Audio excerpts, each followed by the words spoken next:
Well, good evening, everybody. It's just gone 6, and I hope everyone's found a seat and nicely settled. I'd like to welcome everyone to coming to this meeting of the Surrey Downs, Sutton and Merton CCGs Committees in Common for Improving Healthcare Together 2020-2030. My name is Jonathan Perkins. I'm here in my capacity as the convener of these committees in common.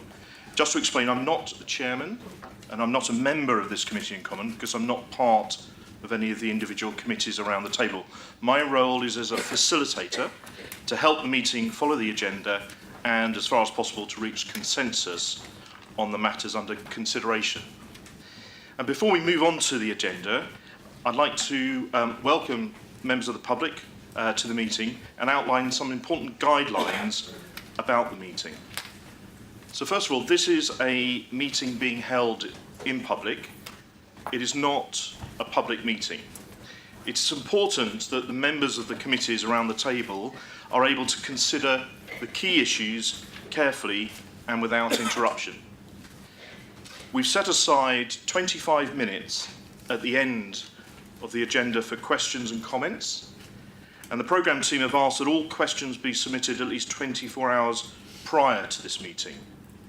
And indeed, we have several questions that have been submitted. So those questions we will answer first when we get to that place on the agenda. And if time permits, we'll see if there are any other questions in the room.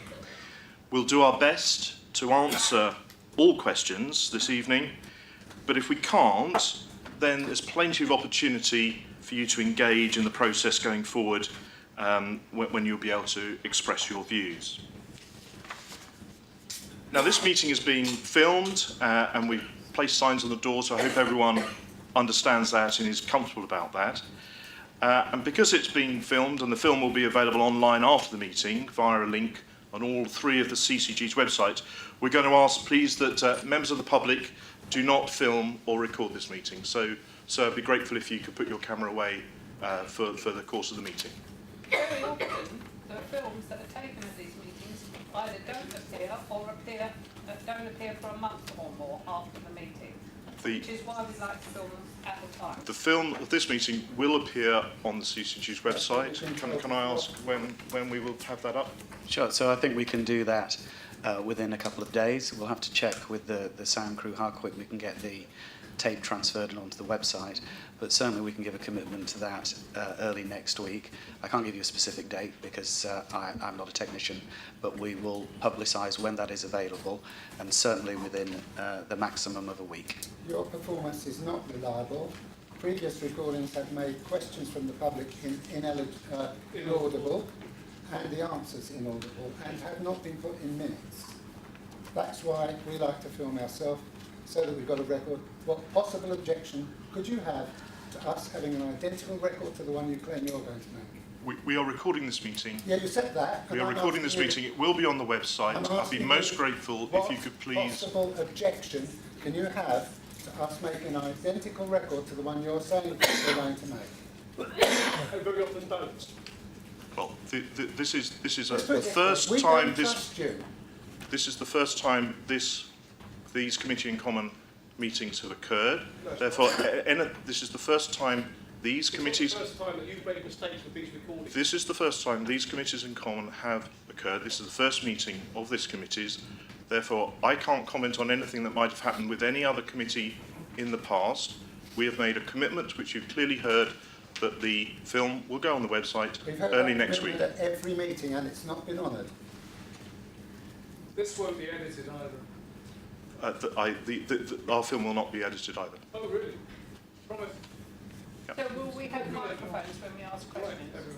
I don't see why we should stop. They haven't given a single reason why we shouldn't. Are you asking him, saying that they can't film? I'm asking him not to film. And I'm asking you, and I'm telling you that I intend to film. Now what? Well, we will carry on, but thank you for being so cooperative with the meeting. So the film will be going online, as we said, and we've made that commitment early next week. So I'm going to turn to the agenda now and some housekeeping on that. Let's start off by making sure that the committees in common are properly constituted. So just for clarity for the meeting, this isn't a single committee, but 3 separate committees, one each established and authorised by each of the 3 CCGs, Surrey Downs, Sutton and Merton. The 3 committees are meeting at the same time to consider the current stage we're at with improving healthcare together, and each committee needs to make its own decision. But under our terms of reference, which establish the committees in common, there's a commitment to make collaborative decisions based on achieving consensus across the 3 participating committees so far as possible. So what I'd like to do now is move on to introductions so we all know who we all are, and I'd like to make sure that we can test the microphones as well, and perhaps the chairs, the clinical chairs of each committee could just confirm to me that they are duly authorised by their governing body as well. Perhaps I could start over here with with Jeff, yeah, please. Thank you for that. Geoffrey Croucher, I'm the Sutton CCG Chair. My committee is correctly formed and is quorate for today. Shall I introduce them at this point? If everyone could introduce themselves and then we could check their own individual microphones. Fantastic, then I shall hand that over to Lucy on my right. So, Lucy Waters, Managing Director of Sutton CCG. Sarah Blow, Accountable Officer, South West London Alliance of CCGs. Les Ross, Secondary Care Consultant, Governing Body of Sutton CCG. Paul Sarfati, Lay Member, Audit and Governance of Sutton CCG. Pete Flavel, Health Watch Sutton Manager. Thank you, and that's the Sutton Committee. Good. One left. Charlotte Keeble, Senior Programme Manager. And then let's move on to Merton. So, Dr. Andrew Murray, the Clinical Chair of Merton CCG. James Murray, CFO for South West London Alliance. Claire Gummett, Lay Member for Patient and Public Engagement, Merton CCG. Brian Dillon, Chair, Health Watch Merton. James Blythe, I'm Managing Director of Merton and Wandsworth CCGs. Tim Hodgson, Local GP and Governing Body GP for Merton CCG. So we're correctly constituted. Thank you. Let's move on then. Sorry, let's move on please to Surrey Downs. I'm Dr. Andrew Sharp, I'm a GP and I sit on the Surrey Downs Clinical Governing Body. Debbie Stubberfield, Independent Nurse Governing Body, Surrey Downs. Colin Thompson, Managing Director, Surrey Downs. Matthew Tate, Joint Accountable Officer for Surrey Heartland CCGs, which includes Surrey Downs CCG. And then on the phone we also have Peter Collis. Peter, would you like to introduce yourself? Yes, of course, Jonathan. Peter Collis, Layman's Governance and Audit Committee Chair, Surrey Downs CCG. Excellent. Thank you very much, everybody, for doing that. I think this means just we've had apologies from Dr. Russell Hills, but Dr. Andrew Sharp is deputising, from Jackie Oliver and Peter Collis is deputising, and I think we've also had apologies from Kate Scrivens of Health Watch Surrey, and I think from Sutton CCG, Susan Gibbon as well. Excellent. Good. Let's now move to item 2 on the agenda, which is the Register of Declared Interests. All members of the committee will have with their papers the register here of people's interests, and the committee will ensure that the declaration of management of conflicts will be done by ensuring that the relevant CCG register is up to date, and this will be brought forward at any future meeting. But at this stage, I think I'd just like to see raise any hand if anyone thinks we need to amend any of the register tabled. I hope it's all up to date. Dr. Murray, yes. Yeah, Jonathan, from our perspective, all the declared interests are fine. It's just about the membership of the committees, which we just need to add to in terms of our governing body members. The actual committees they're on isn't, the boxes aren't ticked, that's all. I see, fine. So if we could perhaps provide those to Charlotte, and we can do that. That's excellent. Any others? Yes, please. So my name has been omitted, but I have nothing to declare. Okay, that makes life easy. Thank you. Excellent. So that's the registered. Then looking at the business of the meeting, then I think what we need to do is, if there's any particular interest on the register which is relevant to the business of the meeting, then we need to have that verbally made clear now. So just looking around the table, Merton, anything to flag up now to the meeting? Surrey Downs, Sutton, fantastic. Thank you very much indeed. So that deals with item 2. Can you tell me who Charlotte works for? Well, the register is incomplete. It says company director with another organisation. I just wonder, should we know what organisation? Charlotte Keeble, as she said when she introduced herself, works on the programme team for improving healthcare together. Thank you. Thank you. So we're moving on to item 3, which is the terms of reference for these committees in common. Again, the paper is in the pack. I think we just have to approve it, and then we can move on with formal business. So can I just look to see if there are any questions or queries, first of all, on the terms of reference? No? In which case, just looking particularly at the chairs, can we confirm that we agree So those? I confirm. I'm happy. Okay, excellent. So let's confirm those. Thank you very much. So those are terms of reference. So we now move on to the real business of the meeting, which is under item 4. And I'm going to hand over to Andrew Dimitriadis to take us through these papers. Thank you very much, Jonathan. I'll try and speak as clearly as possible so that you can all hear me. So we've put some important draft papers before the committees in common this evening that summarise the work that the formerly known Acute Sustainability Programme, but that we have renamed the Improving Healthcare Together 2020-2030 programme for consideration. And it's largely a culmination of work in many areas over the last 6 months. We called the paper an issues paper. It is a discussion document. It marks the beginning of a proposed conversation, I think, with members of the public and wider stakeholders about where we've got to in our review work currently. And importantly, the issues paper sets out 3 things. Firstly, the clinical vision for healthcare that our clinicians and leaders have been developing.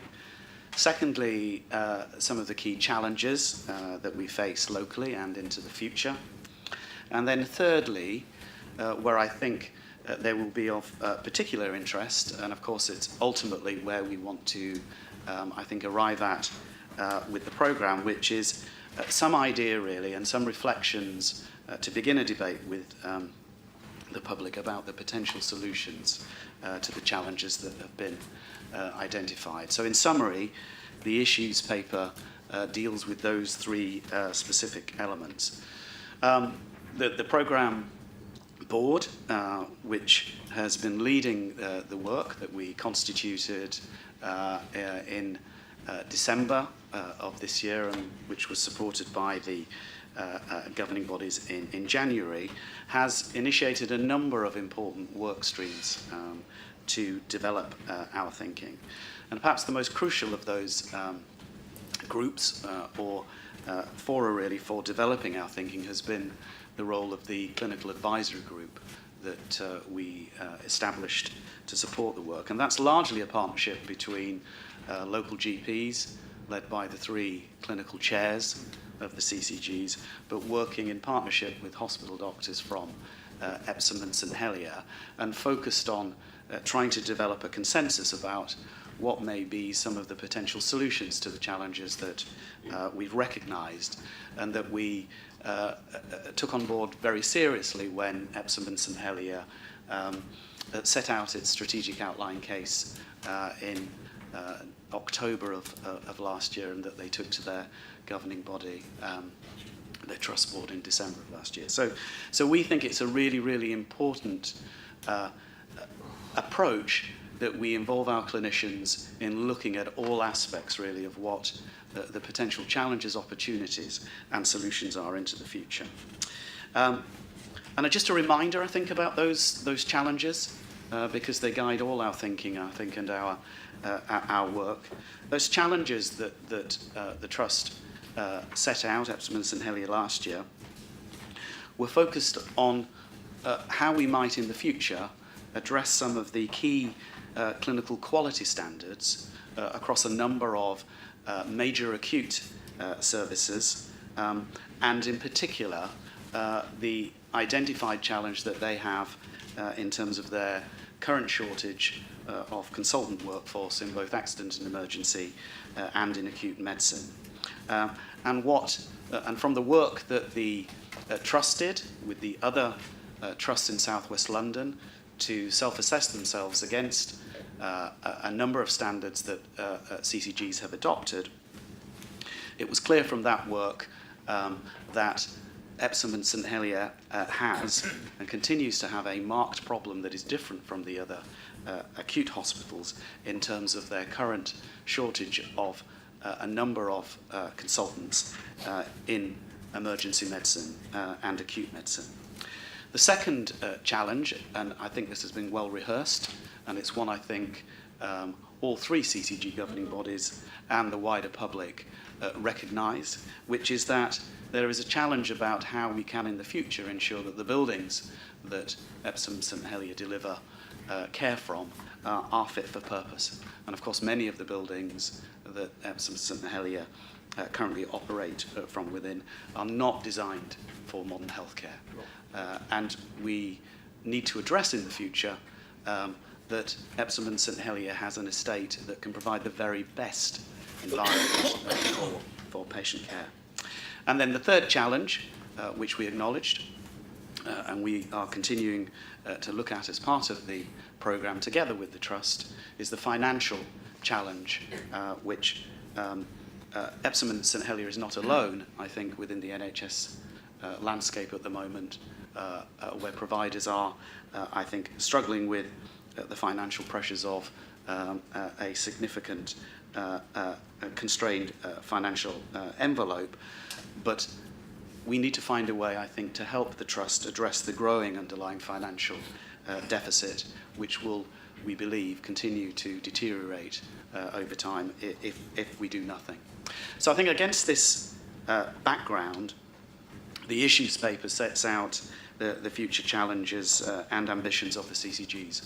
And it describes not just the challenges around major acute services. It also sets out an ambition to keep people well, to deliver care in a more joined-up way, and I think there are many examples of the work that CCGs in partnership with acute providers, with community providers, mental health and social care, are looking to accelerate so that we can provide a more joined-up and seamless patient experience, which only treats for patients when they are acutely unwell within a hospital environment. And of course, I think it goes without saying that we want to make sure that our hospitals provide the best acute hospital services into the future. So those are the three challenges and ambitions set out within the issues paper. The issues paper also sets out a number of key commitments. And the first, I think, is the most important, which I'll mention, which is that all three CCG governing bodies have made clear that they wish to retain access to major acute services within their combined geographies. Secondly, that all three CCGs wish to move to a programme of engagement and early engagement on all aspects of the work that we have done to date, and to hear genuinely, I think, from patients and communities about the challenges and how we might tackle them into the future. No decisions have been made. We are simply wanting to move to the next stage of a conversation with the public about our thinking to date and where we have got to. And the other aspect of the issues paper, which I think will be important to people, is that we've identified a number of what we've described in the paper as a set of provisional solutions. We've been working hard to look at identifying what might be some of the initial tests that we look to potentially move from a long list of potential solutions in the future to a shorter list of solutions that make sense for our combined populations. So we are particularly interested in the initial tests. They're sometimes described as hurdle criteria, but the initial tests that we have used and that we have put together to help us move to a provisional shortlist. At this point, we have not ruled out any options that are either potentially new or available for consideration, but we are keen to hear your views and to hear a wider set of views, I think, about the solutions that we've come up to date. The issues paper sets out a series of draft questions which we've posed in the document, and we would like to hear the public and stakeholders' views about those questions. They cover a whole range of issues, and we will be hopefully confirming what those questions are this evening. They are not simply the only questions that clearly that people will ask as we go forward, and I've absolutely no doubt that as we go through the programme into the next stages of work, both through this early engagement period and beyond, that there will be other key questions that we may wish to ask members of the public and other stakeholders in that. Finally, there are some other important considerations which I hear mentioned all the time about things that we are going to need to consider as we go forward. Firstly, travel and access, I think, for patients is number one, often on people's agenda. People are interested in the impact of any potential changes on how far and how quick that they can get to hospital, whether there's adequate transport available to them, both public and private, and of course, what might happen in the event of an emergency and being able to access a service at short notice, often in difficult times. So we have committed, and work is underway, to undertake a travel times analysis as that first stage of work. Secondly, we're also interested in the impact on deprived communities. We recognise that all three CCGs have pockets of deprivation that affect their communities, and one of the things that we want to assess is the relative impact of any potential changes to hospital services that may impact on deprived communities and those local populations. We need to undertake a wider, what's known as an equality impact analysis that will look at the impact on protected characteristics groups and wider groups, I think, into the future. And our hospital providers outside of the area that are nearby are also interested in whether or not there's likely to be a net change in the flow of patients as a consequence of possible changes to the location, particularly of what we're describing in the issues paper as major acute services. Of course, one of the things that we've set out in the paper is a clear commitment to retaining access as well to the large majority of what we're describing as district hospital services. Planned care services, outpatients, day cases, imaging, diagnostic services that we think have a continued and essential place in being available to our local communities. So in summary, that's my attempt, I think, to try and give an overview of the issues paper. We're seeking support to approve the paper, and I will leave it there. Andrew, thank you. Do you want to say anything about the technical paper now, or should we move on to that? Which So sort of underpins and supports. Sure. So the let me just say a few things about that. So there is some very, very detailed information that we have publicised with the papers.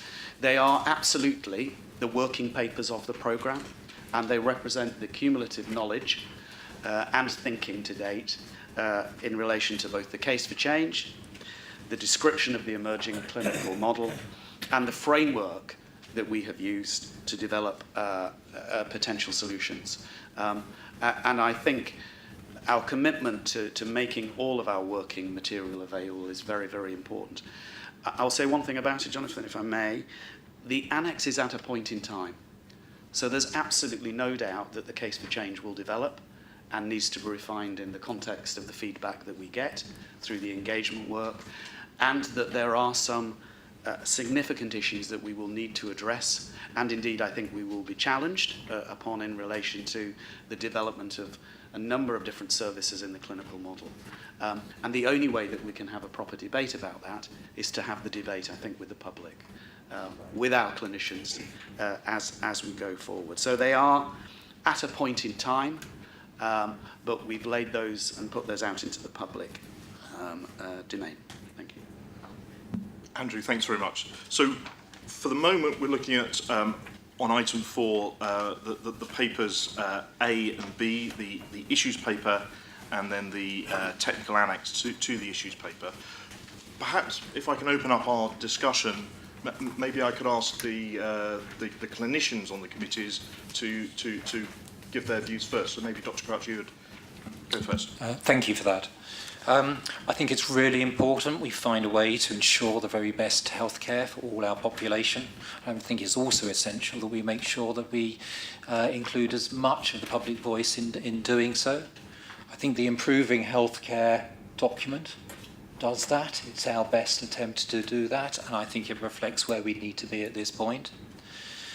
It helps us to aspire to all those high standards that we're looking for, to improve the way that we integrate our healthcare system locally, but also it's to ask the public that is interested and wants a comment about how we retain our services locally and fully going forward. So I think we really do need to focus at this point on encouraging our feedback in the process, and I think this is the best way that we can do that. Not only do we get engagement at this point, it will then help us with the reassurance of where we are, that there is confidence, that there is a robust nature to what we are undertaking, and I think that will help us to get to the right answer at the end of the process. Okay, thank you very much. Dr. Murray? Sure. So I guess speaking on behalf of our CCG as a whole, really, we'd be pretty clear we recognise the issue that the Trust has raised, and I think the work they did with the strategic outline case is well reflected in this document in terms of the issues. I think now, though, it's our responsibility as commissioners to take that on, to take on the challenge. Being responsible for the health of our population, we don't think that doing nothing is appropriate or sensible. So now we need to make sure that the possible solutions meet the needs of our population. We're absolutely focused on that. Although we've had a clinical advisory group that has very much overseen the work on the clinical model that has driven some of the decision making, what I would say is that the working groups that sit below the clinical advisory group that have fed their thoughts into the clinical model has been made up of a huge number of clinicians from across the different CCGs and from the Trust, and that's been very reassuring that we've had such broad engagement and scrutiny of some of the thinking around the model. I think the clinical model makes sense, and it has helped us with the criteria where we have narrowed down the options. I think it makes a lot of sense, and it seems sensible to those of us who've been working on it as clinicians. Now we really need to test that, and I do think the engagement exercise is really critical, and I think some of the questions we're asking are really important. So the questions about have we thought about all the options, are the questions we have asked to narrow down the long list to the short list the right questions? They're really important, and I really look forward to seeing what sort of answer we get from the public when we go out to engage. Thank you very much. And Dr. Sharp? Essentially, I concur with my colleagues. I think the issue paper is very clear with a good evidence base, and the arguments within it are quite logical. I think we've done a lot of work, and it shows very clearly that there is a lot of thought and a lot of clinical input into these proposals. I think it's clear that doing nothing isn't really an option now. It's entirely appropriate that we send these out for real public consultation to try and tease out whether we have missed any important aspects and problems that they could conceivably come up with. But we've got to have real and meaningful public engagement so that we can actually have confidence that when we do come to make a decision, that we're actually making the right decision for all of the population. Okay. Thank you very much indeed. So let me then open it out then, having heard a sort of clinical... Sarah. So I just have a question for Andrew, because obviously this is our best kind of guess at where we've got to now to be able to talk to the public, but I'm sure the public will have lots of questions and may well raise things. As Andrew said, we're open to lots of other options or solutions coming forward. How will we make sure that as those questions come into, we're able to answer that and we're able to feed that into our engagement process, and how will we communicate that with the public so that we keep everyone up to date? So a really important point, Sarah. So this is very much the beginning of a conversation. I fully expect that what we'll be doing as we go forward, and I know we're going to talk next a bit about the engagement programme, is of course there won't be just one method, I think, through which we both ask the questions, I think, within the paper, but also how we might feed back, I think, to members of the public. Of course, what we will do is ensure that as we go along that we record all of the information from what I hope will be a series of highly participative and involving discussion events that we plan to hold and kick off in July with the support of Health Watch colleagues who can provide an independent voice as well, I think, to some of the work that we need to do over the summer. So I think we'll obviously publicise events through websites, through a range of material to support the programme. We'll record all of the information, and my view, Sarah, would be that most of the work that we'll want to do in terms of this early engagement period, as we've described, will take place between July and the end of September. And of course, what I would like us to do then at the end of that period is to ensure that we collate all of that material and for the committees in common again to look at that information and see what it's telling us really about the issues and the concerns, and whether or not there are differences or things that we might want to consider. So we'll talk a bit about it, I think, when we come to do the engagement item, but I'm determined that we'll get a broad and wide conversation going through a number of different methods, and that we will seek to ask very real questions about the issues that we've identified. Okay, thank you. Does that answer your question? So other thoughts from around the table? Yes, please, Claire. Can I just ask about the other important issues to consider, the travel and access, the impact on the deprived communities and the equality impact analysis? What's sort of the time scale for those in the process? Sure, it's a good question. In terms of the equality impact analysis, the programme board today heard the very sort of early findings in terms of the scope of the groups that we would need to consider in order to carry out a full equality impact analysis over the summer and into the autumn. So I think my sense would be, Claire, that we will formally receive the Phase 1 scoping document, which Mott MacDonald have been commissioned to deliver at the next programme board. And then what we will do is commission a full integrated impact assessment that will include a full equalities impact piece, which will start in the summer but continue into the autumn. And my view on it is that we will need to begin that work, because the earlier the conversation that we have, I think, by reaching out to a number of groups is quite important. And of course, the key bit of work, which we won't be able to do properly until, I think, into the autumn, will be the qualities impact of any confirmed shortlist of options. And it's at that point that you can really look to assess what that may mean, I think, for different populations. Alongside that, we've commissioned the Nuffield Institute with, and excuse the acronyms, I'm not going to go through these, the Nuffield Institute as an independent body in partnership with two companies, one called PPL, they're a management consultancy, an independent management consultancy, and COBIC, to look at doing what we've described as a deprivation impact study. And of course the equalities impact study includes issues around deprivation, but one of the things that was identified by the Trust and through Merton Borough Council in particular was a concern about the impact on deprived communities. Those are two very, very important bits of work. The travel times analysis, the first stage of reporting on that, I think will be concluded by the end of July. And I anticipate that technical analysis of journey times will come to the programme board in July. But it won't stop there. What's important is that we continue to do work on the information that we get.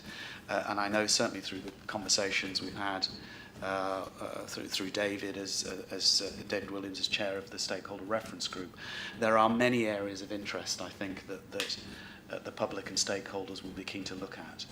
And we're going to need their help to analyse it and make sense of it. Okay, thank you. Having mentioned Health Watch, I'm going to be very unfair. Do you want to comment on from your sort of Health Watch perspective at this stage?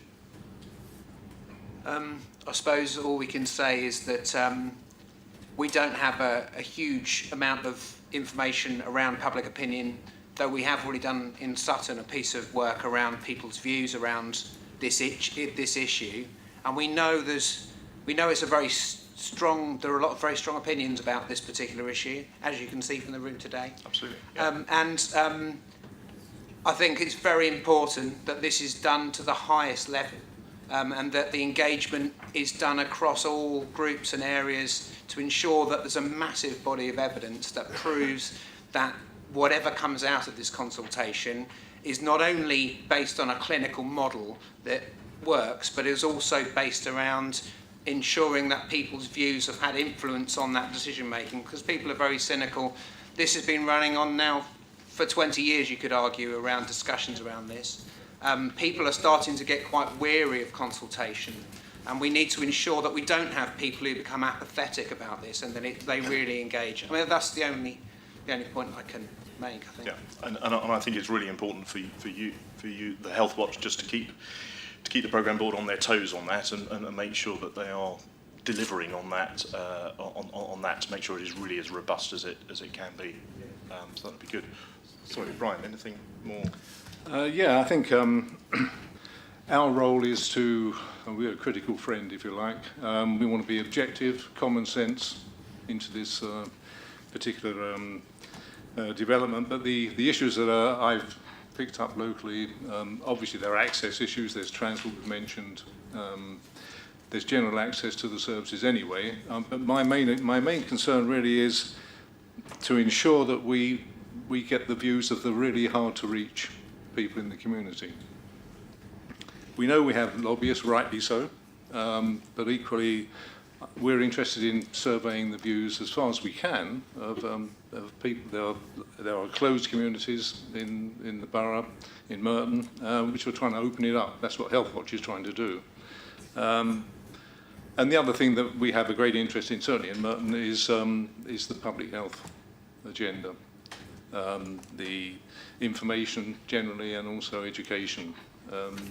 Because if we can actually promote that the policy of educating the public and in the nicest way, we are going to reduce demand on services, and then you can provide a high quality service within your budgets.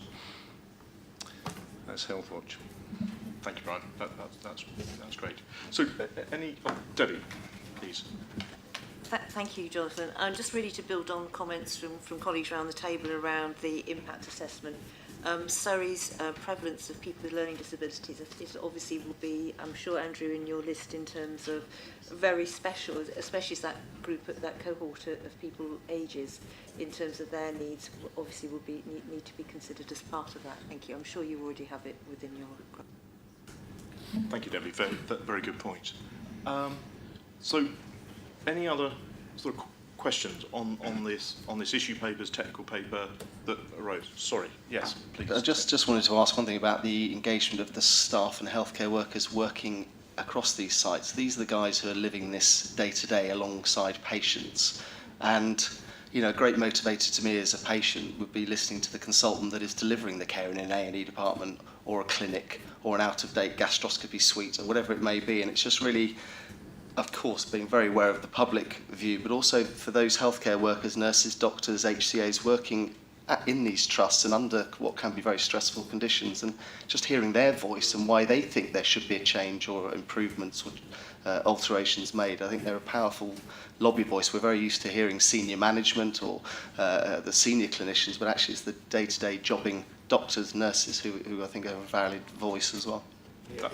That's a really valuable point. Let's hold that point because we'll come on to the engagement plan in a little while. But that's, do you mind picking that point up at that time? I'll do that. That'd be really good. So, any other comments or questions? I'm looking around. So, are we in a position now to approve these two documents, the issues document and then the technical annex to the issues document? I'm not looking for any. Right, no dissent from that. So, please can I ask each of the committees to sort of quickly look their chairs in the eye, because each committee needs to approve this for us to have a consensus vote. So I'm just going to pause for a moment for each committee to reach a decision about whether we're approving the issues paper and the technical annex. Jonathan? Yes, Peter. Sorry, just for the record, as I'm on the phone and can't actually look at the UDI, but I do support the page. That's very helpful, Peter. Thank you. I hadn't forgotten you really. Good. Right. So has that put my mic on? Has that process happened? Let's go around the table. So from Sutton's point of view, So I confirm the process has happened. Excellent. Sutton CCG is supportive and approves the two papers that we have now discussed. Fantastic. That's great. And then from a Merton point of view, Yes, we'd approve them. great. And Surrey Downs. Yes and yes. Great. So we have 3 approvals. That's consensus. Therefore, those documents are approved. Just as a we'll do with process at the end. We'll do a process at the end. So let's then move down. So we're still on item 4 on the agenda, but we're on the last document here, which is the communications and engagement plan part of that. And Andrew, do you want to just Sure. give a summary of that for us? Yeah, I'll do that. Thank you, Jonathan. So I mentioned earlier that it's important that we have as broad a reach, I think, in terms of an engagement programme, and that we are committed to ensuring that we can have a dialogue with the public, patients, of course, and stakeholders and all aspects, I think, of the work that we have agreed today, the issues paper and the technical documents, but it's important that we use a number of different methods, I think, to engage with that cross-section, I think, of the population. We've already established a stakeholder reference group under the chairmanship of David Williams. We've had a couple of meetings to look at where we've got to date. I think that group will, I hope, now spring into further action and take an active role, I think, in exploring a number of I think, David, as you would put it, areas of interest which we've identified across the programme, and I'm grateful to you for chairing that into the future. But of course, that group alone will only capture a number of different views, and therefore we need to reach out in different ways. So importantly, we've committed within the document, and I suggest probably just pages 6 and 7 of the document give the summary. I'm not going to go through them all. It's still very much work in progress, but we've committed to holding a range of public discussion events to address the key questions set out in the issues paper, and the plan would be to hold, I think, 2 accessible events in each CCG area within July, followed up, I think, by 2 further events in each CCG that will look at issues, I think, in depth in September. But of course, in conjunction with that, there will be a number of more deliberative type conversations that I think we need to put in place to explore different aspects, looking in particular, I think, at the clinical model and our assumptions to date. And we're obviously very keen to gain support from Health Watch to have that independent view and to perhaps support a number of activities out in the community. They're best placed to do that, and we will be continuing to have a dialogue with them about how best to do that. And then many other, I think, different ways that we might use as an opportunity to explain our thinking and to gain feedback. So whilst we're calling this an outline early engagement plan, it's just worth setting this in the context that there will be more work to do during the autumn, in the late summer and the early autumn. I've not described in here the approach that we'll need to take to look at any involvement in reviewing options if we get to a confirmed short list of options into the future. And I think we'll again need to think about how best to do that. And of course, there are probably gaps here in different ways that we might engage the public. And we're keen to hear alternatives, different ways of doing things if they work best. But I'll be advised by my Health Watch colleagues and other professionals in getting that programme right. But it sets out, I think, a set of principles and where we've got to in our approach. The plan would be to launch, and I use that term advisedly, but what I mean is the plan will be to publicise next week a more detailed programme of those events that we would plan to hold beginning in the early part of July.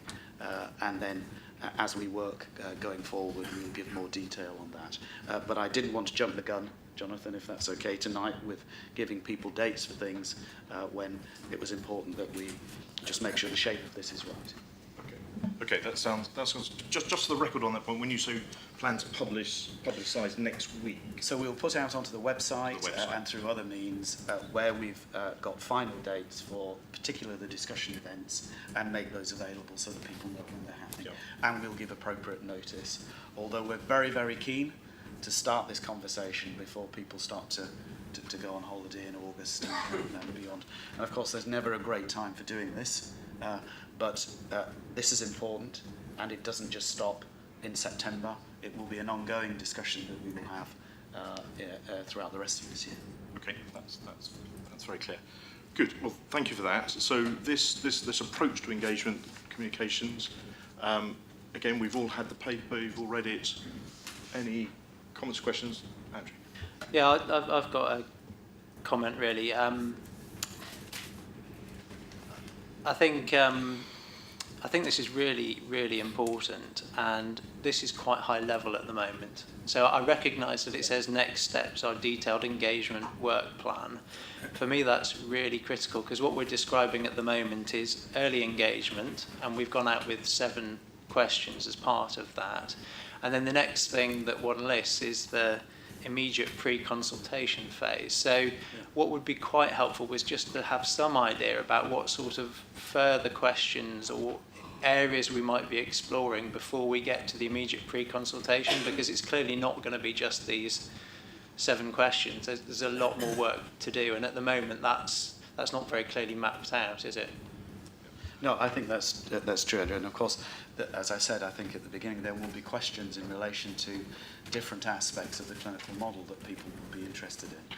And of course, we don't know what all of those questions are. So part of that initial work, I think, in July and August will be perhaps trying to identify some of those questions and then building that into a further programme. And I think some of it will relate to a discussion about clinical service aspects. So there might be a series of questions around emergency and urgent care. There might be a series of questions around women's and children's, a series of questions around district hospital services, and others, as well as, I think, key questions about the potential options that we might look to appraise. And you know, one of the things that we are absolutely clear about is that we'll be seeking to try and get as much involvement in doing the appraisal of options at a future date when we're ready to do that. But at this point, we're just not ready. And I'm sure as soon as we go out and begin the discussion events, there'll be a lot of questions. And of course, some of those we might want to structure formally as part of the appraisal. Okay. I had a first question from Les, if that's all right. Les, please. Yes, Andrew. I noticed there's primary care engagement, but no secondary care engagement. Sure. And I think, as Tim was saying, the staff always feel things are being done to them. There is a large number of staff who also happen to be patients at the thing, and I think they are a group that needs to be specific. And that may be an omission, Les, I think, from this paper, but absolutely I know through Daniel, who's here, of course, that the Trust will be absolutely keen to make sure that we are that we spend as much effort as well, I think, reaching out to continue the dialogue, which I know the Trust had extensively with its staff last year as part of its work. So we will have a specific discussion with Daniel and his management team to make sure that we get that right. And of course, through Ruth Charlton and James Marsh as the sort of joint medical directors, I know they'll be keen to continue that work. Thank you. Well, I welcome the early engagement plan, but it will also be quite nice to see the early out of the engagement plan at some point, so that it's the engagement plan. But I have absolute confidence that that is on its way and that we will see that to work with. This is a really important document as part of the programme. We want to make sure that we are effectively engaging. We have to be really transparent. I think we also need to make sure that we're effective in this part of the programme. To be inclusive, really inclusive of those that want their voice heard, and make sure that there is that cycle of listening and feedback, so that those comments are included, so they have an opportunity to respond and change what we're doing. Great, thanks very much. So if not now, then I think at some point quite soon it would be helpful to have an idea of the scale of ambition for this engagement as well, something that sets out not just which community groups that we're looking at, but also asks how people can be invited to engage in this. Are we looking to seek at every ward level, at every community level, at every sub-level? How is it that we're describing that level of ambition, and how are we asking other people to contact us so that they can be formally part of this? I think if we set out that level of ambition and how people can come to us and engage, as well as us reaching out, that will help provide both a framework for people to do that coming to us, but also set a ball rolling so you get further and further engagement on the back of that. Great, thank you very much. It's very helpful. Yes, Tim. Yeah, just mindful when you read things like mobile engagement, we'll visit a variety of areas such as shopping centres, schools and universities, traditionally populated by usually low healthcare users, and it would be nice to see how we're really going to penetrate, as Brian said, the hard-to-reach communities. You know, will that include mosques, synagogues, day centres for dementia groups and the carers? The carer support Merton might be one example. You know, how are we going to engage with those hard-to-reach, the housebound population? You know, how do we cater for them? They're not going to be wandering around the shopping centre. So I think we just need to be really clear how well we penetrate the guys that actually use these services, the ones that will get on the transport and be picked up and taken 3 or 4 miles to the hospital appointment. And it would be nice to see that well marked out. Sorry, and how are you going to engage students? Sorry, we're not having interruptions. We'll have questions at the end. Well, you just have had you. an interruption. Well, I'm we're not. asking how No, you're I'm going not. to engage with students when you're planning to do this over the summer holidays, and I think that's a reasonable If you'd like to answer that question, save it to the end, please. Okay. Thank you. Anyone else from around the table? Yes, Claire. I was going to ask about the length of time of this initial engagement, and that, yes, it is over the summer holidays. So are we looking at beginning of July to the end of September as this period of time? And if we are looking at the beginning of July and we're talking about public events, that's very soon. So we need to be publicising them as soon as possible. And we mentioned the website. Each individual CCG's got a website. There was talk of a dedicated website. How are people going to know about that? So I think there's some pre-work that we just need to make sure we're on top of. So there will be, I'll just pick up the point about the dedicated web. So we will have a dedicated website that we're seeking to make available next week. I accept that there is a real challenge about publicising events and giving sufficient notice during the kind of summer period. And I think we've got to try and start those conversations. I think the end of September is a reasonable period, but if we have to take longer to do that, we will. It's important that we're able to hold as many, I think, of those discussion events, as well as pick up the points in terms of doing some more sort of outreach type work. But of course, all I'm doing at the moment is describing a sort of an early phase. I fully anticipate that we'll be doing ongoing engagement and that we'll use a number of different means as we go forward well into the autumn. So it doesn't stop at a point in time, but I just want us to get going. And of course, this is not a consultation, it is an engagement, and we need to use a number of different means to do that. Sorry, I'm sorry, I'm not accepting questions are at the end. So if this engagement is going to go on, we're looking at maybe when I've looked at the timeline, that consultation, if we get to consultation, is going to be next year. I'm just checking that. So we wouldn't expect to stop engagement at any point. So it will continue, from the point that we launch. I'm just checking this right the way through to the point where we would launch a consultation, which may be sort of January, February, or whenever we get to that point next year. Is that correct? That's correct.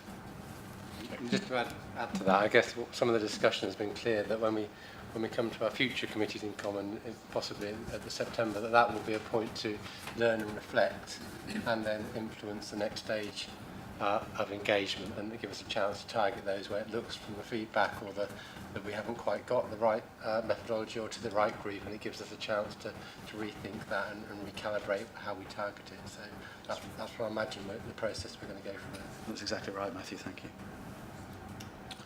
Okay, any other questions on this engagement paper? So Andrew, you've had sort of various feedbacks there, and there's work to do. Are you? Should we say that you will liaise with the chairs and the accountable officers, and the committees will look to those individuals to ensure that work is done and this feedback's captured? Because we're not going to have another committee until September, and there's a lot of work to do before that. So how are you going to address that? So I'm happy to do that. I think we've got established mechanisms and fora to take forward the work. I think the broad shape of it, I think, is generally supported from what I've heard, but there are some particular challenges that members have identified that we will address in the next stage of the development of the plan, and a very strong message of we need to get going, and get going soon. Great. So again, I'm going to ask if there's no other questions, I'm going to ask the committees to just consult amongst themselves, and Peter, it would be great to hear from you on the phone as well, and then we can look to make a decision about this engagement plan. Peter? Yeah, no, well, again, I'm supportive of taking this forward, taking the plan forward, obviously amending and adjusting it in line with the comments and questions points have been made. Great, thanks very much.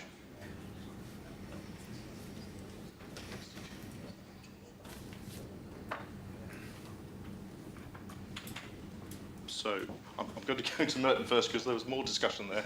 So, Andrew. So, well, look, we're happy to approve it as an early engagement plan, as long as you take on board all the comments we've made about what we would like to see next.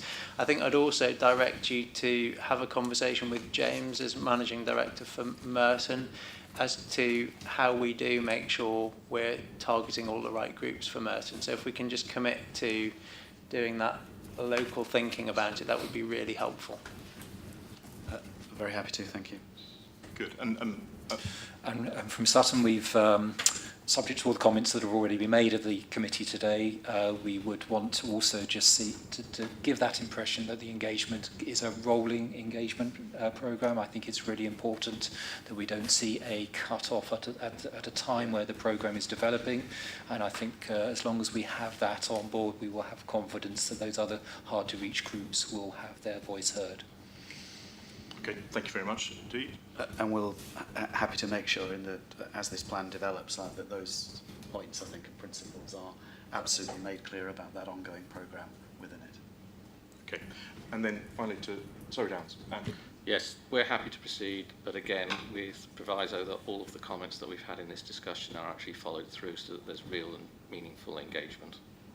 Okay, and so it sounds like, and thanks to James for this, it sounds like the managing directors are going to have a role in that as well, so well done, you. I'm conscious that actually, we've approved all those documents, but I am conscious that the documents we approved are draft, and there are sort of crossing T's and dotting I's and putting some contact information into them. And so, Andrew, the process for that is what you doing that and then consulting with the two accountable officers to ensure that that's done appropriately? That's correct. Yeah, thank you. Okay, so nods around the table from the committees so that's the process. We've approved the documents. They're still draft. The draft marks need to be taken off. Contact details and the one or two typos maybe. So that will be done and they will be issued tomorrow. Is that the idea? Or next week? Next week. Next week. So they'll be issued then. Fantastic. So thank you for that. I think that deals with all on item 4. Item 5 is any other business. So looking around the table, I don't know why I keep going to my right first. So sorry, Sutton. Any other business from Sutton? None. None from Sutton? Merton? No. Surrey Downs? No. Okay, no other business. So that moves us on then to our questions from the public.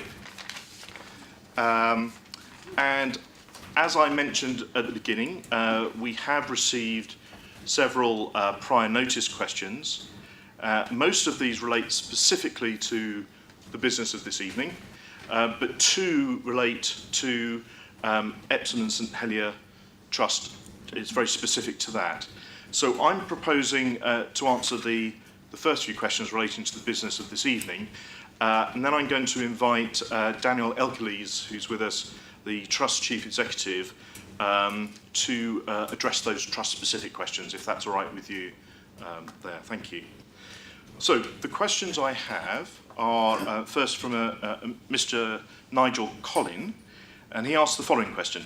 What surveys are proposed to determine the impact on patient well-being in respect to travel from one hospital to another, having regard to the availability or non-availability of public transport and having regard to road congestion?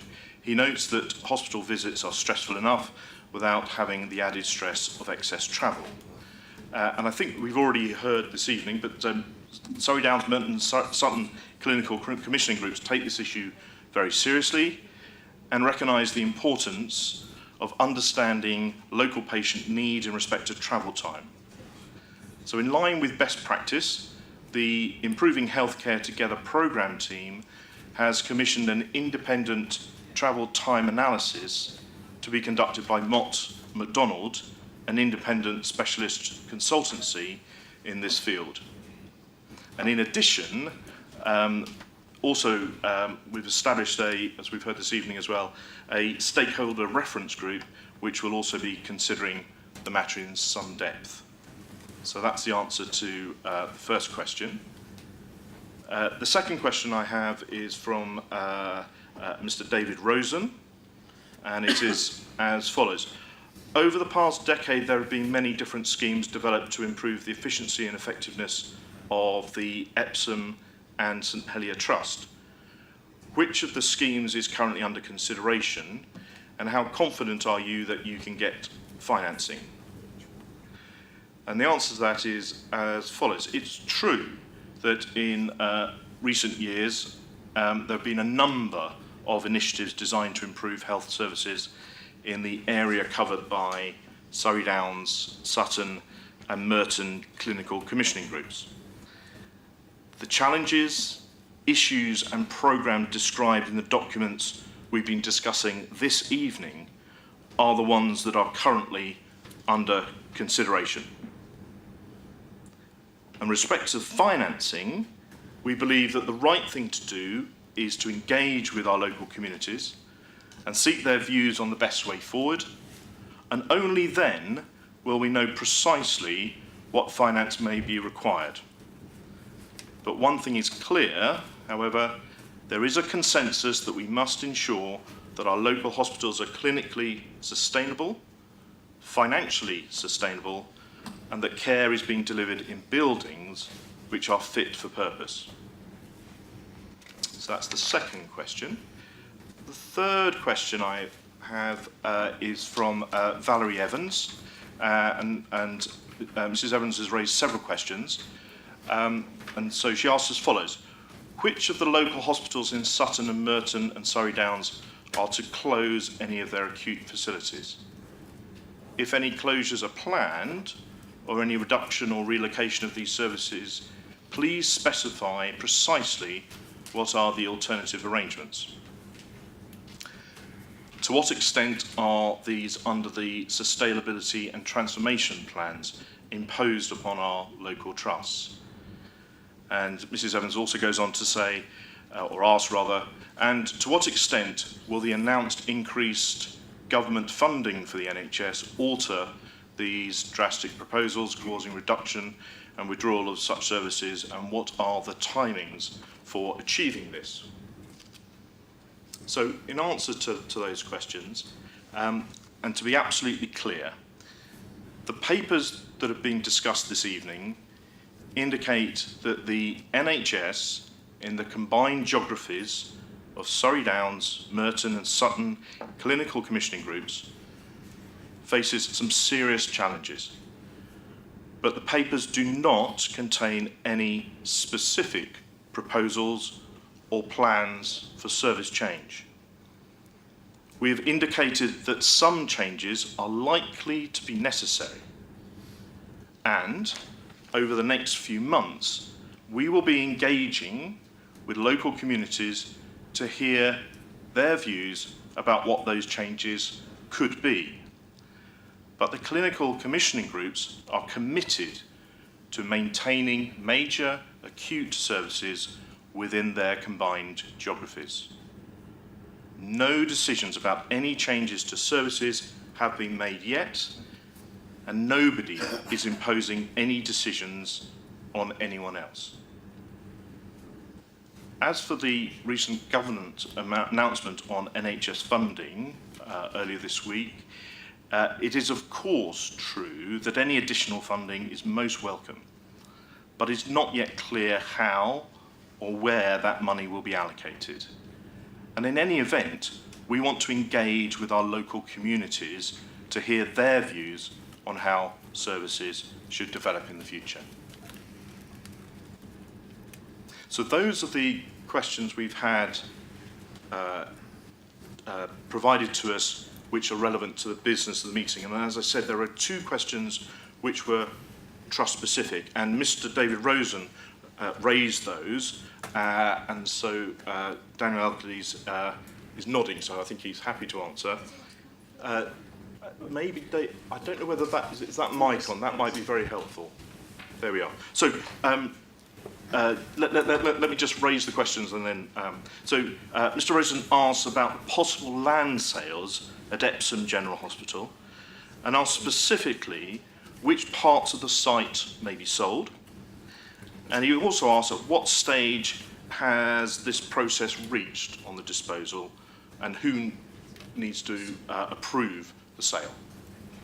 Okay. Does that work? Yeah, that definitely will. So the answer to those questions are, the land we're talking about is at the back of the hospital. So if you're standing on the A24, the Epsom to Dorking Road, it's the bit that's right at the back. The hospital site is rather bigger than most people actually realise. It's one I've been showing people around. So the land includes a 1910 Edwardian villa, which is derelict. It includes a 1960s accommodation building, which has been condemned and now has to be demolished, so there's no one in it. It includes a nursing home, which the accommodation is so bad in that we can't get any of our staff to use very much of it, even if we massively subsidise the rent. And it includes our administrative offices. The only bit that has any clinical service in has therapies in it, in a completely inappropriate accommodation, and we're going to provide the therapy accommodation in a brand new rehabilitation centre in Langley Wing. The thing that we're really proud about, which in this process, which we have got national permission for, is that when a trust like ours, which has a large deficit, releases surplus land, the money is supposed to just go to pay off your deficit. However, because everyone can see the state of the buildings that we are using, we have got permission to both use the money to pay off our deficit, and then we're getting all the money straight back again to pay for repairs to the buildings at Epsom. So we are already embarked on a massive refurbishment programme at Epsom Hospital. So in anticipation of the sale actually happening, this week builders came into Woodcut Wing, and we are spending £2 million to create a brand new outpatient suite at Epsom, so that in about a year's time, people won't have to wait in a corridor, the main hospital corridor, to get into their outpatient room for fear of being tramped over by somebody else, patients in beds tramping over the patients waiting for the outpatients, and actually create a much better experience. So there is the beginning of a £20 million investment programme that started in Epsom this week. And the last bit of the question, whose approval do we need? The answer is we don't need anyone else's approval, because this is actually all part of a £100 million capital investment in Epsom and St Helier to keep us going till hopefully we get to the answer that, from the process you have been talking about. So that is all agreed by NHS improvement that's happening. And where we are in the process this year is if a bit of the public sector wishes to sell any land, the first thing it does is ask any other parts of the public sector, would you like to buy it? And we're in that process. And if a bit of the public sector does say yes, then we negotiate with them. And if they don't, then we can put it on the commercial market. And you can see it all beautifully described in the front page of the Epsom Guardian that came out today. Yes. Okay. Thank you very much indeed. Thank you. So those are the questions submitted before. I think we've got about 10 minutes of our allotted 25 to take questions from the floor. If you're asking a question, please do use the microphone, and then it will be captured on the recording and it will be nice and clear for everybody. And when asking your question, please state your name for the record. And if you're speaking on behalf of a group, then please let us know that as well. I'd also, if possible, I don't know whether any of Mr. Collin or Mr. Rosen or Mrs. Evans are actually in the room, but having answered your questions, I'd like to take questions from others, if you sort of mean, so that we get a very broad question, and let's see. So let's see. I'm going to start on the left-hand side. Sir, in the second row on the left-hand side. Do you want to ask your question? Yeah, can you hear me okay? Yeah, fine. My name's Colin, I'm a local concerned patient. Improving healthcare together, yeah, that's PR crap. Around 14,000 people signed a petition recently opposing your plans that you're pushing through. Your trust got, the St Helier and Epsom Trust got about 450 people. Not exactly engagement now, is it? Well over 100,000 people have died since 2010 due to NHS cuts, healthcare cuts, and there were over 10,000 at the start of this year alone. The St Helier Epsom plans will result in one possible facility replacing services currently at 2 hospital sites. More people will have to travel further. Put simply, many more people will die. If any of you on this panel have doubts, now is the time to make a stand. Oppose these plans and stop any planned consultation. After all, avoiding future unnecessary deaths is more important than protecting your salaries. We will stop your plans. So Colin, thanks very much. I'm not clear what was there a question there? No, it was a statement. It was a statement, okay. Can I have questions, please? This is time for questions. Let's move on. This lady in the front here. Thank you. My name's Sandra Ash, and I too am a very concerned local patient, and I'm speaking on behalf of myself, but I do happen to be a member of the Keep Our St Helier Hospital and Keep Epsom Hospital group. Something I'd like to ask, the very first criteria that you mentioned causing this rethink is the challenge of workforce. Do you think, any of you, that the challenge to recruiting staff at Epsom and St Helier might have anything to do with the fact that you've been trying to close it very publicly for 20 years. If I was a young consultant, I wouldn't come and work at your hospital for a king's ransom, because the jobs are not safe. And it's also very likely that you're going to lose your teaching status if you end up with a single acute facility parked in the back of the Marsden. It's no wonder you can't recruit consultants, but you were telling us that you had to close Epsom and St Helier acute hospitals 6, 7, 8 years ago because you didn't have enough consultants. You've had years to train up consultants. The NHS has had years to train up consultants. Why don't you admit that actually what you are a part of, all of you, and I'm sorry, but those of you that doctors ought to look to your conscience, what you're part of is the destruction of our NHS. You are closing it down nationwide, and I ask you all to remember your oath, do no harm. You're destroying our NHS, and people will die as a result of your combined actions.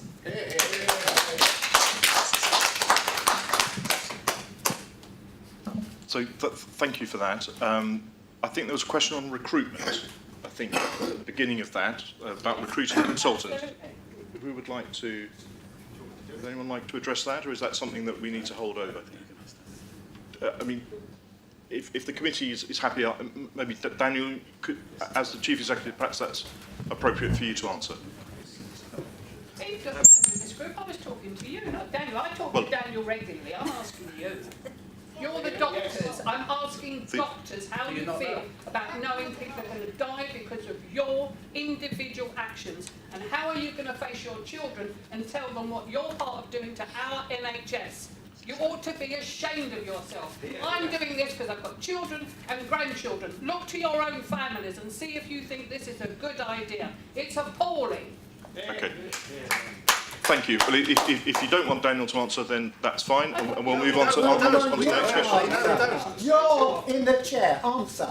This is a committee not made up only of doctors. It's a clinical commissioning group committee. It's your meeting, not his. And it's. You've got to answer. It would be good to have another view. So we know his view. We'd be good to have your view. But the question was specifically about consultants at Epsom and St Helier Hospital, and that's not this. So I'm going to move on to the next question, please, at the end there. I'm Claire Jackson Pryor. I'm also a member of Keep Our St Helier Hospital and a member of the Sutton Green Party. My question is regarding this engagement process. I must say that having had an experience of what people supposedly reaching out to the public from, well, Merton CCG essentially, on the celiac prescriptions, I've got no trust in the process. What I think at a minimum is every GP ought to have, and every pharmacy ought to have signs and leaflets for people to look at, and the questions must not be loaded questions. These events people go to, they're all herded towards giving the answers that people want. This is what we saw in the engagement in the summer. I'm sorry, Health Watch, I really don't think that I have trust in you either as an independent body, because I've been to Health Watch events, and again, it's all herding people towards the answer you want. What is going to really get people to really engage? You need to get people out on the streets, on stalls. You need to make sure that everybody you can possibly reach can be reached, and you need to actually listen to them. And what are you going to do if they say no? So, thank you very much. I think that's a sort of very helpful plea to make sure that the engagement is as deep as possible, which we heard during the meeting as well. So that'll be the case. I'm going to move. Sorry, you haven't answered the question. What are you going to do if people say no? That's a later phase of this. We're saying we're engaging in this first phase. We'll look at the results of that at another meeting later on, and that'll be the time to answer that. Gentleman here in the front with keep ploughing ahead. Just first of all, have you not considered that possibility? Absolutely. This is what this. So do you have any plan B prior thoughts about that? Well, that's what the whole of this engagement is about. It includes an option to do nothing, and I think that's what the lady meant by saying no. Thank you. Can you guarantee it includes the option to do Have a read of the document. It's in there. I'm going to go to the gentleman right at the back, please. Yes.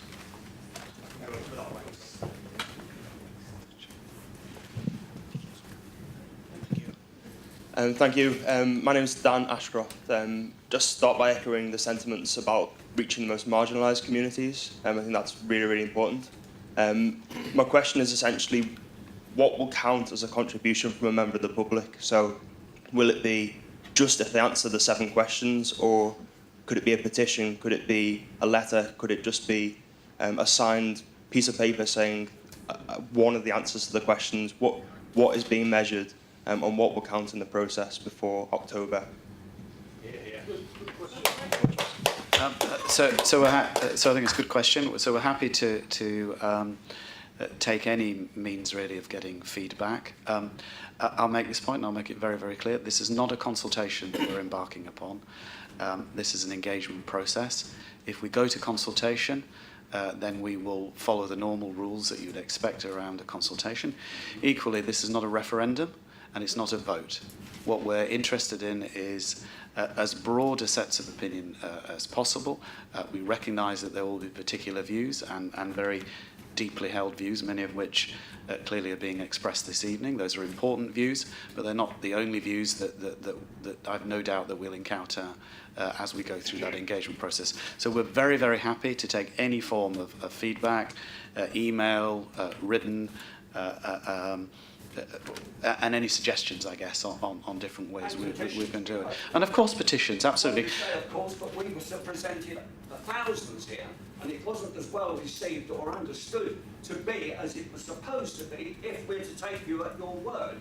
Now, that's important. If you really have an engagement leading to a consultation, the words of the very people and the views of the people that you say you're engaging with need to be seen to be heard and listened to.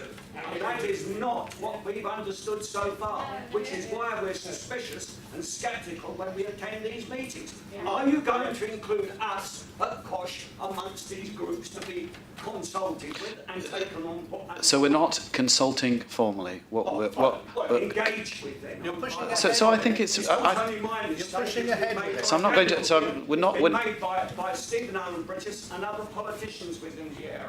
So I'm not going to argue. But I'm not. But I'm not going to. So if you just allow me for a moment. So this isn't about a vote or a referendum on anything at the moment. And indeed, if we were to undertake consultation, we would want to make sure that we gathered people's views throughout the whole meeting. And of course, they would all be valid opinions that the committees in common, if it was considering making any decision on service change, would have to take into account. But we are a long way from a consultation process. What we set out this evening is a series of thoughts and early thinking, really, on a whole range of issues. So we're not going to get into the space at the moment of trying to take a judgment on anything. What we're interested in is to hear people's views. And of course, petitions, any different means that you wish to express your views, we will be happy to look at it. And while this is happening, they're selling off land in the hospitals, etc. in this area. I've got 2 more minutes. I'd like to take 2 more quick questions. So this was supposed to go until 8 o'clock. To deal with this.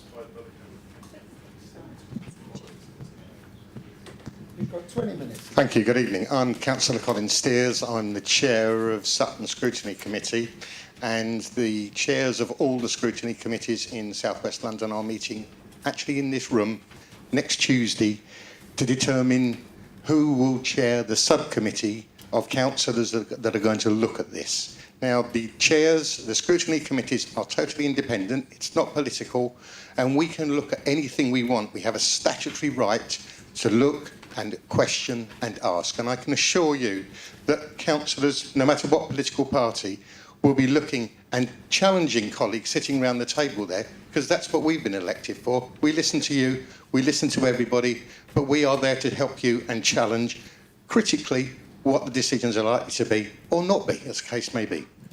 Could we make it? Do you have a question? Be asked for next Tuesday. Okay, so there's a scrutiny. Any questions, sir? No. Okay. So one more question, please. Who would like to ask a question? 7:45 with committee. No, You're not given enough time. the time It always happens. You never give enough time to answer questions from the public. You said you say wanted to say hear us, talk to us at the end, And and listen. then you don't listen to us. This is one of the reasons why we don't trust you. Okay? As So I let's start. as I listening to said, the public and give you enough time for our questions, please, sir. as I said at the beginning, we have 25 minutes for questions. Which is obviously not enough, is it? As it turned out, the early agenda finished earlier. We still have 25 minutes for questions. That's what we're going to do. I'm going to take one more question. Let people with their hands So Why not quarter to 8 as it says in the agenda? I'm going to take one Why more. don't you want to hear us? Why are you frightened of hearing us? I'm not frightened of You are. We're just about to. 7:45 this is supposed to finish. Hear us. You pretend that you want to hear from us, and then you tell us to go away. Take 3 or 4 questions. Another 15 minutes at least. As I said at the beginning, Demand. we are taking 25 minutes of questions. No, We're about to go no, into no, months of no. engagement. Hear us. I'd like one more question. Have a So sign of goodwill. Let people ask their questions. I'd like one more question, please. The gentleman in the green t-shirt. My name's Ray Evely. I'm not a member of COSH, so I do know a few of them. I have been to several meetings with St Helier, and I've been suppressed from asking questions. But at St Helier, they have actually suppressed me and refused to let me answer and put it to one side. Okay? The other part of my question is, I am totally and utterly, completely computer illiterate. All right? And earlier on this evening, you were saying about putting most of this out on computers. I know hundreds of people who do not have computers, do not know how to. So how can you get a meaningful comeback from meetings and that if you're just going to go that way? Can you please answer me that? Okay, thank you. That's a very good question. So, Daniel, on the Computers and IT breaks down all the time. on the engagement side, there are people who do not have access to a website. So how are we going to engage? So with we those will people? do as much as we can to print documentation that we've talked about this evening, to produce public summaries, summary leaflets that we will distribute. We will try and get those out to all of the community groups, through libraries, through the normal, through GP surgeries, through the hospital. So any means that we can do.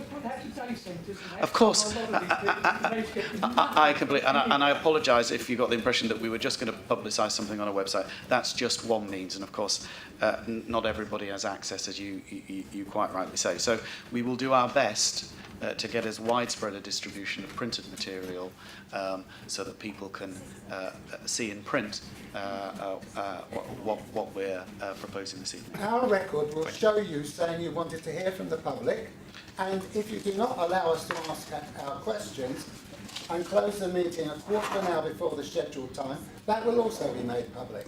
And your dishonesty will be apparent. Let us ask our questions. 2 people at least here that haven't asked questions. I haven't asked a question yet. He hasn't asked a question yet. We've got serious questions that you deserve to answer. All right. Here. That's absolutely fine. I understand. So the 2 people who have not asked questions. I'm sorry, madam, that you've asked a question. So the 2 people who have not asked questions. Two people who have not asked questions. It's the gentleman in the white t-shirt and the gentleman there. Would you like to go first, sir? I thought we've been having discussion all evening. This meeting ends at 7:45. 2 questions. Yes, sir. 7:45. Yes, sir. Right. The Royal College of Emergency Medicine has said that these plans that you are carrying out, all over the country they're being carried out, they are dangerous and will cost lives. They've also said that there aren't enough beds. Now, you may or may not know what actually happens at St Helier Hospital.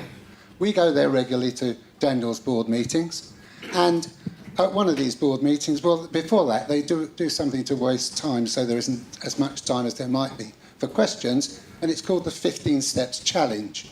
This involves expensive board members visiting a department and noticing whether the soap containers are empty or not.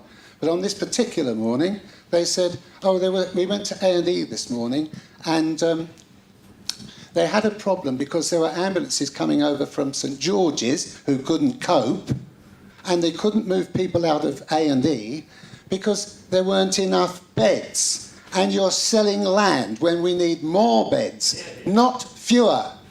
It's a disgrace, it's part of... And they're now turning them into shopping malls. There's clinical space occupied by Marks and Spencers and WH Smiths where patients used to be treated. I am asking you to block these plans because if you don't, you will be responsible for thousands of deaths year on year going forward. And I draw your attention to the news these recent days from Gosport.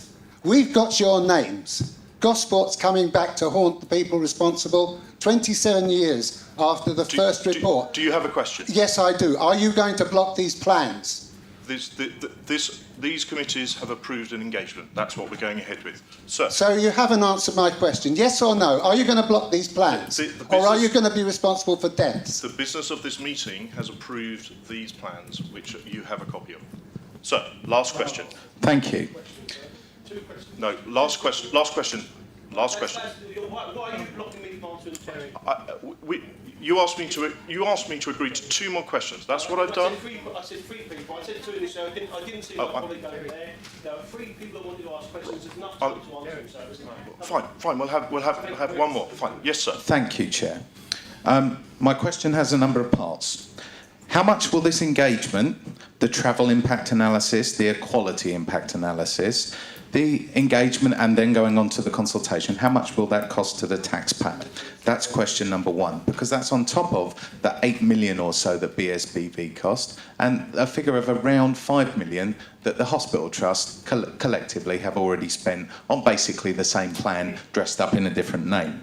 The next question, and this was raised earlier in the meeting, you've distributed a register of interests of yourselves, and forgive me for naming names here, but the very name that was mentioned, Charlotte Keeble, a quick look on Companies House shows that there is a Charlotte Emma Keeble, who is a director of Charlotte Emma Keeble Consulting Limited, company number 102-94984. Now, it's very easy to find that one, as it happens, but there's loads of other names on there that we've got no idea who those companies are. How are we supposed to know if there is a conflict of interest, if it's just a random company name and no link, no company registration number, etc.? So would you please commit to publishing the company details for these interests that have been declared? Dr. Andrew Murray and Dr. Sharp earlier said that as CCGs, you don't think that doing nothing is appropriate. I would agree with you. And no one is suggesting that you should do nothing. What we are calling for is the preservation and maintenance of the services that we already benefit from. And actually, we have never been told any price or an estimate for what it would cost to put right what is apparently wrong at the existing premises. And that's a very important point that keeps getting overlooked. We have never said do nothing. We have never called for doing nothing. And fundamentally, this is a very important point. Which of you people here have sought legal advice for whether or not you will find yourself being held personally, legally responsible for the deaths that occur as a direct or indirect result of the decisions that you are taking in the course of your business? I would like to know how many of you have formally sought legal advice for that, please. Thank you very much for your question there. The point on conflicts, the disclosure of conflicts is entirely in accordance with the guidelines set out by the NHS. So that's how it's done. This committee Sorry, no, it says Charlotte Keeble, company director within another organisation. That doesn't list the company that I just mentioned. That doesn't tell me anything about that other organisation. Okay. The whole point of conflict of interest registers is so that we, the public, can satisfy ourselves that there is no conflict and you are not acting in any dodgy way. That's why this stuff is supposed to be published. What's the point of saying of another organisation? That doesn't tell me who. That could be a building firm that's going to get the work to build a new acute facility, for all I know. Okay. We need the detail. Thank you. I'll move on to the final question. Thank you. Sorry, you haven't answered the other point. The other points being, again? Legal representation. Right, okay. Legal representation, yes. All this committee has done is to approve the engagement. Right. Okay, so that's. So how many have sought legal advice as to whether or not... I don't know. Well, can you ask the committee? They're here now. No, that's the committee business is done. I'm not asking the committee that question. Can we have the next? All the costing. The costing, that was a good question. Andrew, the costing. So we're required under the public sector duty to do an equalities impact assessment. We've commissioned Mark MacDonald to do the first stage of work. The cost of that work is disclosable, but only with consent. So that would require consent from Mark MacDonald to do that. I can't do that publicly here this evening. I am happy to seek consent from Mark MacDonald for that particular element, and then if they accept that, then we're able to disclose it. But that is commercial and in confidence, and it's absolutely appropriate that we would seek their consent to do that. It's public money, of course. That's not my point. I think I've answered the question. Because when the last time this happened, Chris Grayling, who was the Minister for Justice, advised everybody on the CCG, go home and take individual legal advice because you might be held liable for death. Chris Grayling said that at Epsom about 5 years ago. Check it out, folks. Take individual legal advice. That was Chris Grayling's advice. We're looking at the current date. Final question, sir. Okay, thank you very much, sir. It's nice to be able to ask this question. I appreciate you want to get going and things like that, but you know, it doesn't take up much more time to answer these questions, and it's very important because it gives us a better feeling about where you're coming from and that you actually support and will listen to what we're saying. It's not been the case in the past, I'm afraid, and I thank you for that. I'm Gerald Tasker. I represent the Labour Party in Sutton and team, and also I support Kosh.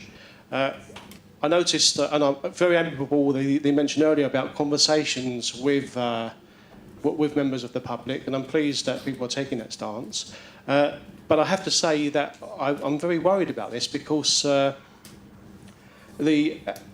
Sutton and Epsom NHS Trust earlier, through its engagements, really did a very poor job of engaging with the people. As people have already said, 400 or so people that actually signed anything, and against 14,000 now signatures against the proposals. And this is against the background of really kind of like attacks on people, threatening them, threats on people saying, if you don't do this, if you don't sign up to something, you're going to get nothing. And this was said at meetings. Okay, it's said at a number of meetings, and this is threatening people to go along with something, and it's intimidation. Thank you, and it's really not right. Now, my point, getting to my point, further to this, there was no mention of the secret dealings with Savills estate agents to get the designation of the land changed at St Helier from health only to other means, which will include residential. Now, this, in a sense, makes those engagements null and void, and it's really a bad show, and it makes people feel very worried about these procedures taking place, that they're going to be above board and honest. Now, so I must ask you, how are we going to do these engagements? Should we not have people from Kosh and other organisations that represent the people and ordinary people putting forward questions and discussing the questions that you intend to put out? Is it not right that you include us and give us a chance to look at your questions when they're put out, so that we can ensure that they're done in a fair and amicable way, and they don't lead the people into the answers that some people may want? I'm not saying that you will want these things. I'm sure that most of the people really want the best for our NHS and for the people, but there are those that possibly don't, or are being led astray. So I ask you, can you ensure that this is done above board, and that you have people from the public, including Kosh and other representative organisations, to look at the questions as they're being asked and have input into the procedures as they carry on? Thank you, sir. Thank you. So Thank you. So the questions which we've approved tonight, which are going out in the issues paper, are there, I think, on the penultimate page of the issues paper. Those are the questions, very clear and open. As we've heard, those questions might develop over time, and I think we've explained that those will be fed into the process. The engagement's there. Welcome everyone to come along, and I would urge everyone to come along and seriously engage in this process to hear as many views as possible. And thank you everyone for turning up. It's great to see such support for the NHS. And we look forward to the engagement happening and our next meeting when that's completed. Thank you very much, everybody. Well done. Just a last point, can I ask that you will not ban members of COSH from any of your engagements, because during the hospital, the trust engagement, it was seen to that we were banned from even attending some of the engagements. Can I have your word that that won't happen this time? Apparently not. Clearly not. Did you hear? It's not 4 to 8.